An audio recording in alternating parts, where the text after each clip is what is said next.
Hello, everyone. My name is Jonathan Fritz. I'm the Chief Innovation Officer for CHIME. Really want to welcome you to today's CHIME Innovation Beyond the Edge session. Actually really excited about this one today. This is actually our 12th Innovation Beyond the Edge session. We've been doing this the last 2.5 months or so. We all know that you have very busy schedules and have been going through some very challenging times, really the last several months and actually even more so recently. A lot of difficulties, but with challenges, we really believe that there's an opportunity here that presents itself. And that's an opportunity to solve problems and to creatively solve problems. And that's really why we are here. So today's topic is innovative solutions to the COVID-19 crisis. We're going to hear from Dr. Shafiq Rob, Senior Vice President and CIO at Rush. I consider Shafiq a friend, and he has certainly been a tremendous and amazing friend to CHIME over the years. He's a former board chair, and we're going to hear a little bit more details about his background from our supporters at ClearSense. So I wanted to thank Kevin Field and ClearSense for supporting today. So thank you very much. This program is something that we actually came up with the day that our spring forum was canceled due to COVID-19. And we saw that there's an opportunity to really highlight innovations that were being put forth by our members, by healthcare leaders throughout the country and actually throughout the world. And one of the things I wanted to mention is that invention is not all about innovation, or I should say innovation is not all about invention. As a recovering patent attorney, I can tell you that the bright, shiny objects are not always those that are the most creative solutions to problems. And there's also a lot of adoption of innovation that really leads value and leads to creatively solving problems. So just a couple of logistics I wanted to go through. Today, we're going to have 3 main parts. We're going to have presentation by Dr. Rob. We'll have virtual roundtable discussions for about 15 minutes, breaking those that are in the meeting into groups of 4 to 6 people, about 15 minutes to be able to discuss topics amongst yourselves. And then we're going to have a Q&A following that. My apologies, but I've got a little bit of boilerplate logistics here to go through. So I must love this as a recovering lawyer, but we'll have everyone muted during the session. If you'd like to ask a question, please use chat function and alert the team. The chat window will appear on your right side panel. To ask a question, type your message inside the panel and press the send key. Questions for Shafiq can be posed in the chat function during the presentation or afterwards. I'll ask the questions of Shafiq and guide that Q&A. We'll hope to get to all the questions, but if there are any that are outstanding, we'll follow up and send those out after the fact. The breakout room discussions will not be recorded, but the presentation and the Q&A will be. If you have difficulty listening to the live audio stream through your computer speakers, keep in mind you can connect through your phone for audio. If you need help doing that, please feel free to reach out to our host, Ashley, and she'll be able to help you out through the chat function. And to let her know, just so that we can merge the phone and computer connections. If those aren't merged, your phone will go into one chat room and the computer will go into another. Lastly, by attending this full session, the presentation and the roundtable discussions, you're going to earn 1 continuing education unit for CHCIO, CFCHE, and CHISL certifications. We will review the attendee list and distribute those CEUs accordingly. So with that said, I'm going to hand it over to Kevin Field, the president of ClearSense. And ClearSense has been a tremendous supporter of CHIME Innovation.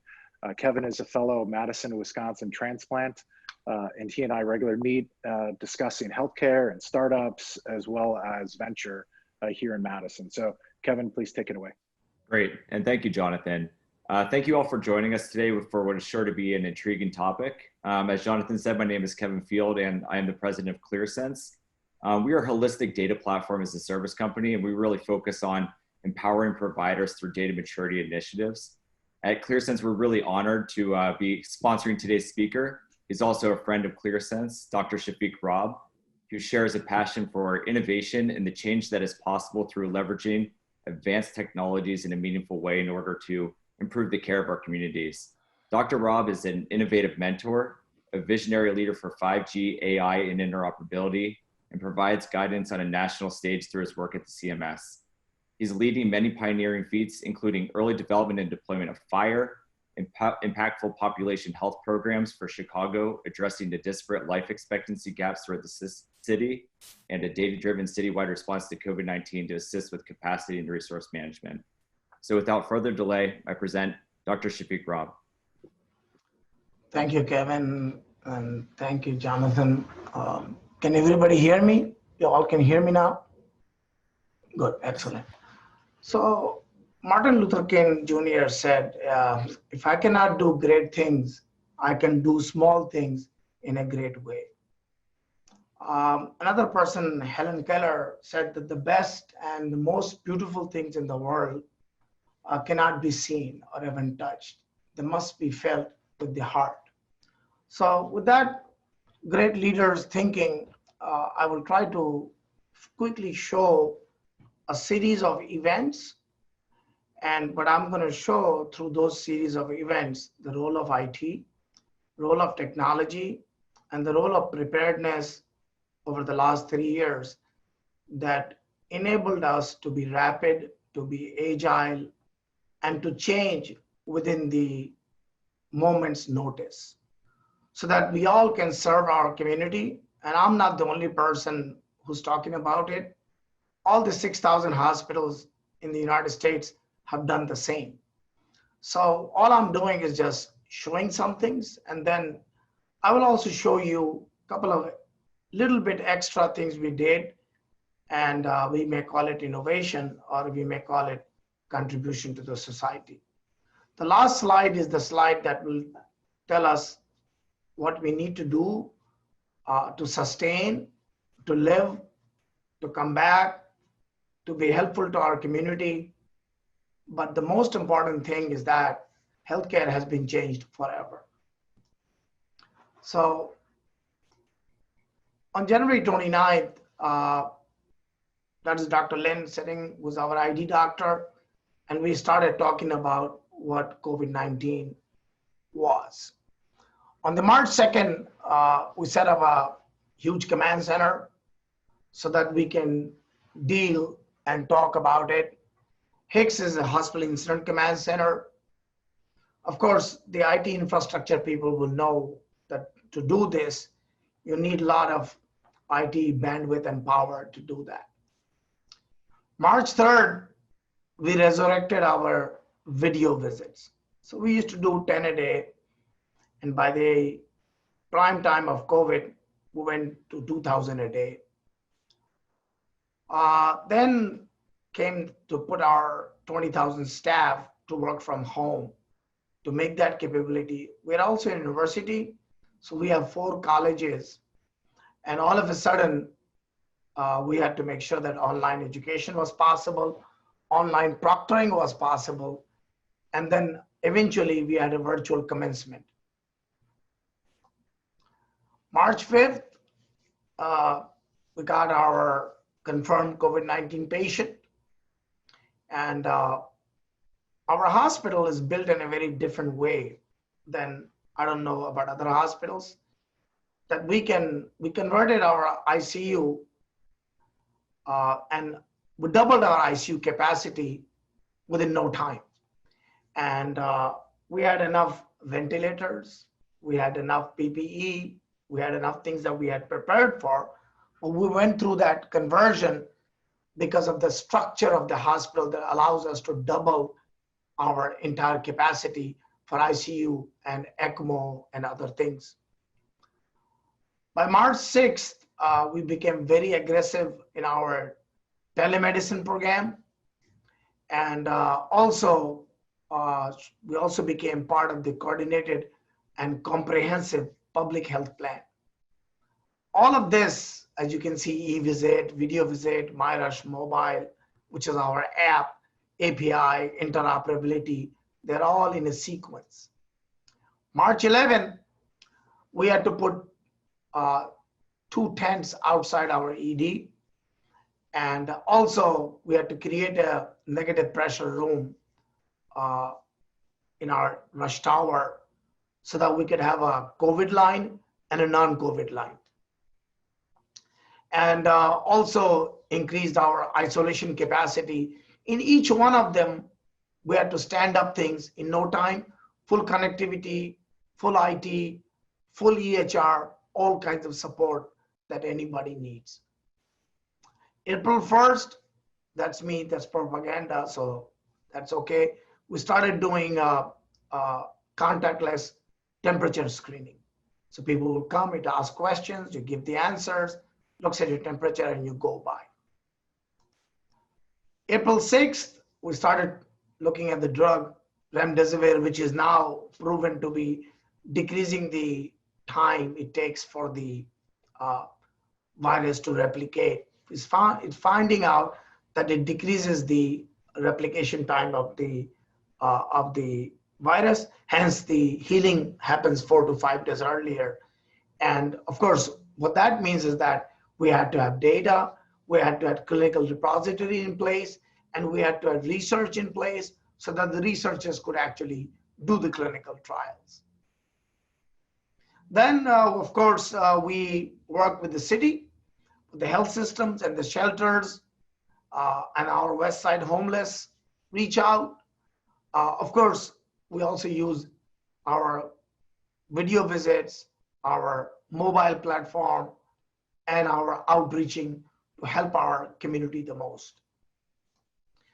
And then the call came to put Epic, which is our EHR, with the help of Epic and the city of Chicago, CDP is Chicago Department of Public Health, to put Epic in our McCormick Center in the first phase from 500, ultimately for 3,000. And we did that in 10 days with our team, of course. Some of our team members are there, and of course, I'm in there too.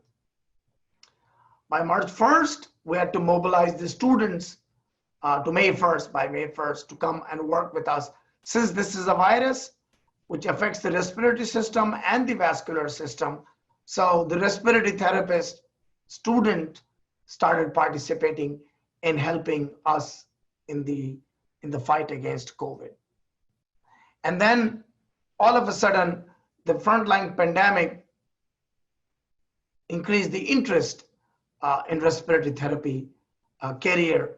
And of course, since we are a university, we facilitate that. And to do that, of course, you need technology.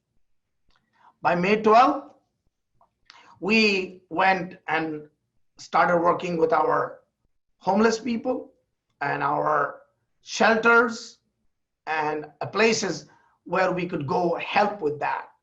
And of course, to do that, you need mobility, you need IT, you need connectivity, you need medication, you need supplies. But all of the background is that the infrastructure of information technology is there helping as our operation rapidly evolves. On May 13th, we said it's time to start the elective surgery and outpatient services. One of the things to do this, the state had put us a burden on all of us who would like to do elective surgery, that we have 20% capacity in our ICU. That means we can use the 80% for elective surgery, but we have to have 20%. And I'll talk about it in a minute. Then by May 22nd, the announcement came from 266 hospitals that they are furloughing workers in response to COVID-19, which is a reality. By that time, 2-3 things happened. One, as every hospital has to report their capacity and then their ability to help with the clinical outcome.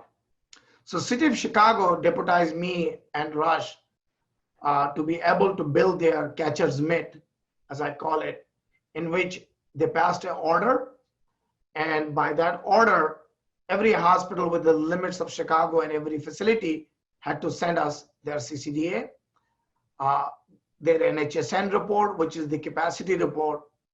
What we found out that there are 104 different elements that you have to do. What we found out, there are 12 hospitals could not even send an ELR, which is electronic lab reporting. What we found out, the CCDA is not that easy to get. So we went through the trouble of helping, getting, and creating a catcher's mitt, where if you have a direct message, you can send it. If you have a CCDA, you can send it. If you have a web API, you can send it. If you have a REDCap survey, you can send it. If you have a FHIR API, you can send it. So other than carrying the data by your own hand, we created everything that you can send it. So that ability of interoperability and understanding came to our help. Now we are developing a dashboard for the city to understand, because everybody's preparing for the second surge. This is a big deal because it allows the city to understand who has been tested, who has not been tested, also where we need to do for contact tracing. So this was very unique that we were able to do.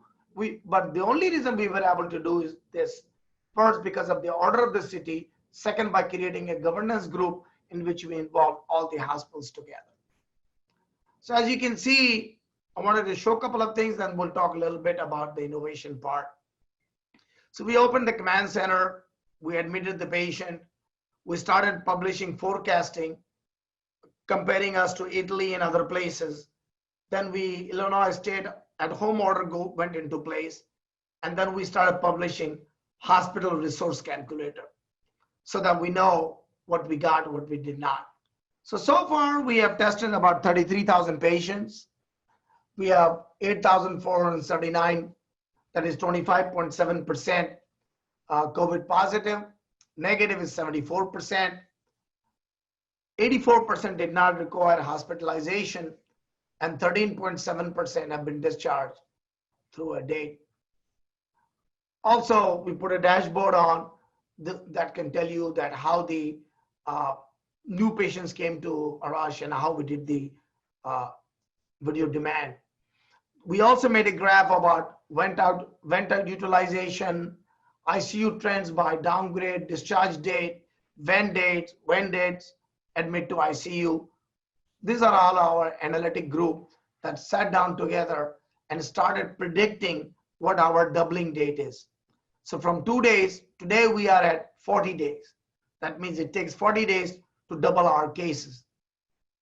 What I'm trying to show to you without saying that we had this ability before, but the COVID-19 made us do it a little faster than we could have done before. Then we started our modeling about it, growth at state level, or how we are doing our length of stay and time lags. And then we allowed users to customize inputs like PPE, how many types of gloves we got, how many types of masks we got, how many admits we did, how many length of stay.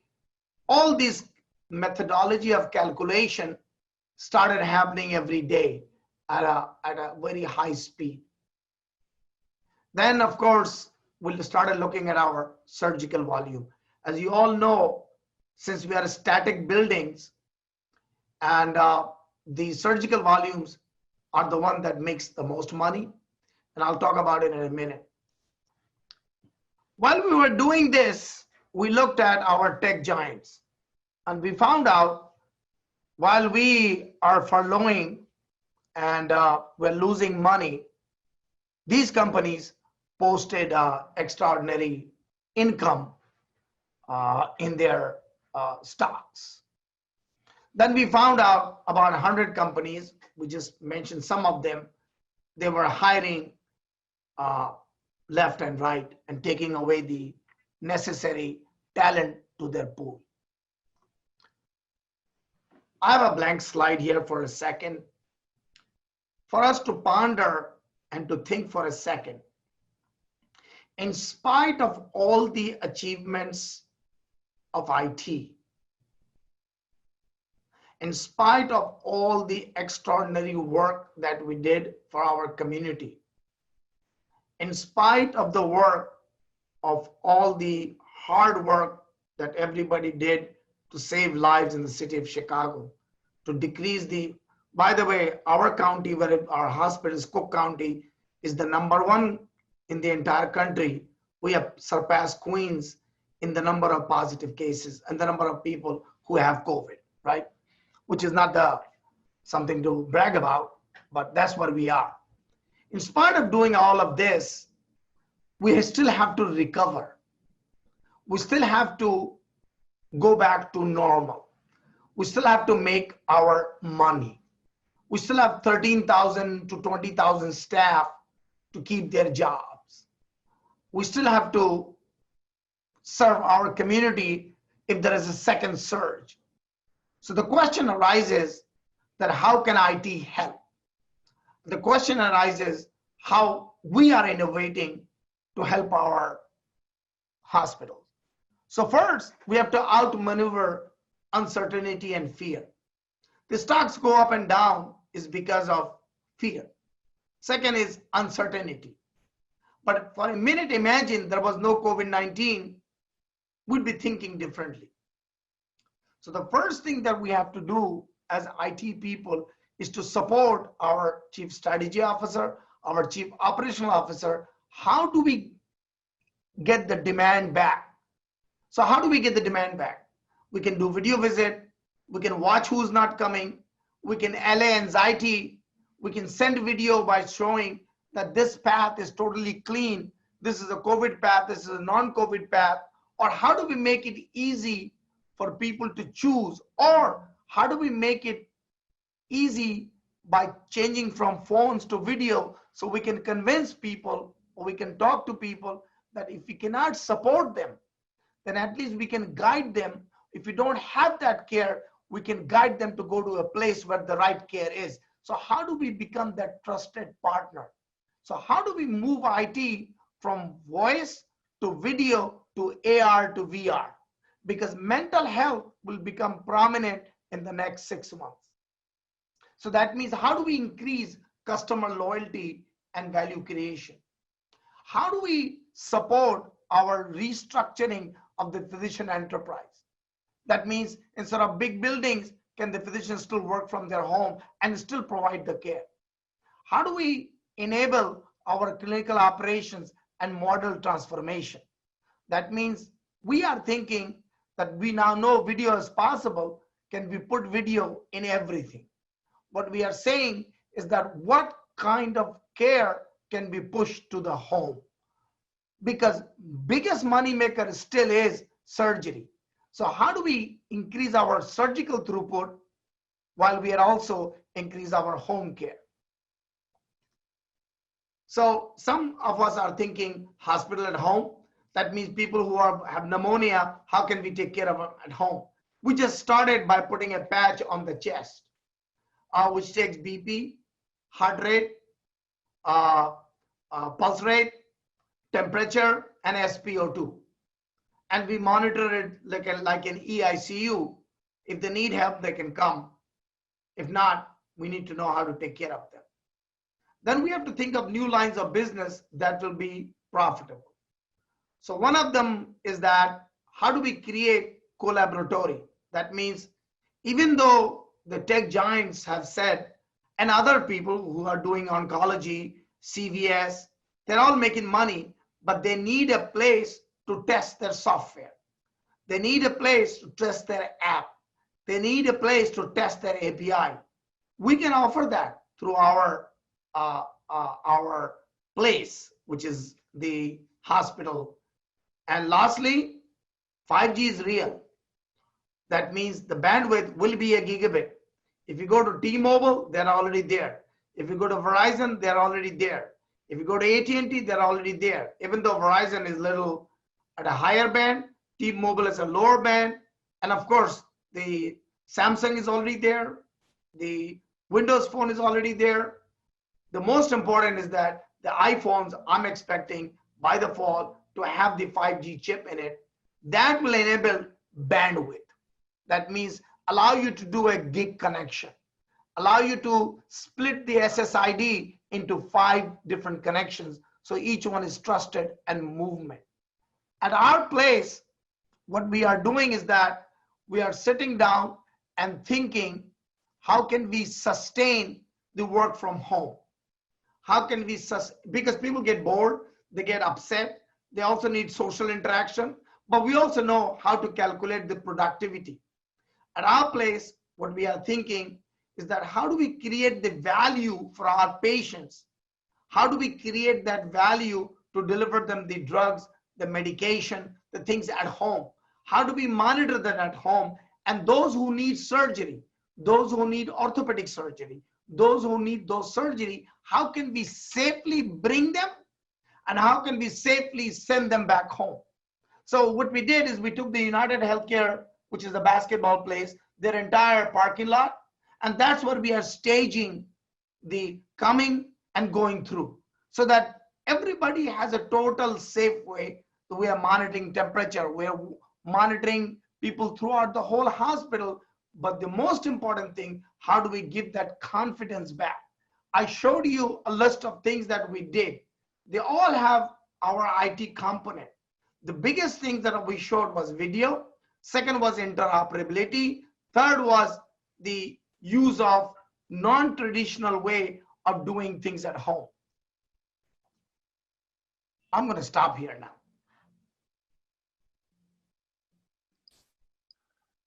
Shafiq, thank you very much. That is tremendously exciting, and the innovation that you've got going on in Rush, and just adoption of technology and creative problem solving that you've got going on is phenomenal. Shafiq, I've got a first question. Last year at our innovation summit, I had a real great opportunity. Thank you very much for setting it up to interview your CEO. And he had tremendous vision, and I know that you've got a very strong working relationship with him. And so with a leader like that, I can imagine sustaining innovation, sustaining things that, creatively solving problems through, issues, times like this could be much easier. But what sort of internal partners and allies do you have, or have you created, through the years, but maybe even more recently, in order to kind of keep the sustaining innovation? Yep. So I think the biggest benefit of this was that the CMO, the chief operating officers, they all joined the virtual visit, the thermal scanners, the remote working, the president of the university.